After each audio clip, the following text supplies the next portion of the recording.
Ration బియ్యం అక్రమ రవాణా అడ్డుకట్టకు పౌర సరఫరాల శాఖ సరికొత్త విధానం ప్రవేశపెట్టిందన్నారు మంత్రి నాదెండ్ల మనోహర్. విశాఖలో పీడీఎస్ బియ్యాన్ని గుర్తించే ర్యాపిడ్ కిట్స్ ని ఆవిష్కరించిన మంత్రి ఏపీలో 700 మొబైల్ కిట్స్ సిద్ధం చేసినట్లు తెలిపారు. గతేడాది కాకినాడ పోర్టులో అక్రమ బియ్యం రవాణాపై చర్యలు తీసుకున్నామని చెప్పారు. కూటమి ప్రభుత్వం ఏర్పడిన తర్వాత 5.65 లక్షల క్వింటాల రేషన్ బియ్యం స్వాధీనం చేసుకున్నట్టు తెలిపారు.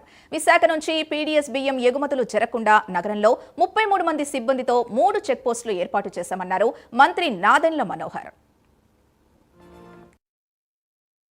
మీ అందరికీ తెలుసు, గత సంవత్సరం కాకినాడ పోర్టులో ఏ విధంగా అక్రమ రవాణా జరుగుతుందో దానిపైన అక్కడ లోతుగా అధ్యయనం చేసి అక్కడ క్రిమినల్ కేసెస్ కానివ్వండి, ట్రాన్స్పోర్ట్ వెహికల్స్ సీజ్ చేయడం కానివ్వండి, చట్టపరంగా మేము తీసుకోవాల్సిన చర్యలు వారిపైన తీసుకుని ఇటువంటి పరిస్థితులు మరి ఇంకోసారి రాకూడదనే ఆలోచనతో 3 చెక్ పోస్టులు నిర్మాణం చేసి అక్కడి నుంచి రవాణా అయ్యే ప్రతి సరుకు ఏదైతే ఇతర దేశాలకి వాళ్ళు ఎగుమతి చేస్తున్నారో అందులో ఎక్కడ కూడా మన దేశానికి సంబంధించిన మన పీడీఎస్ రైస్ ఉండకూడదనే ఆలోచనతో తనిఖీలు చేసుకుంటూ మేము ఆ కార్యక్రమం చేసుకుంటూ వస్తున్నాం.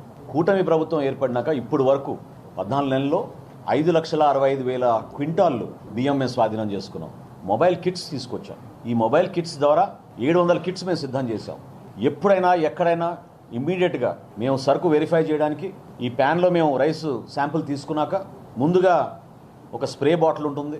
ఆ స్ప్రే బాటిల్లో ఉన్న ఆ క్లోరైడ్ సొల్యూషన్ని, హైడ్రోజన్ క్లోరైడ్ సొల్యూషన్ని ముందు స్ప్రే చేసి దాని తర్వాత పొటాషియం థయోసైనైడ్ సొల్యూషన్ని స్ప్రే చేసి అది రంగు మారగానే అది ఎర్రపు రంగుకు మారితే అది పీడీఎస్ రైస్గా మేము నిర్ధారించే విధంగా మా అధికారులు దీని గురించి చాలా లోతుగా అధ్యయనం చేసి ఒక అద్భుతమైన సొల్యూషన్ తీసుకొచ్చారు.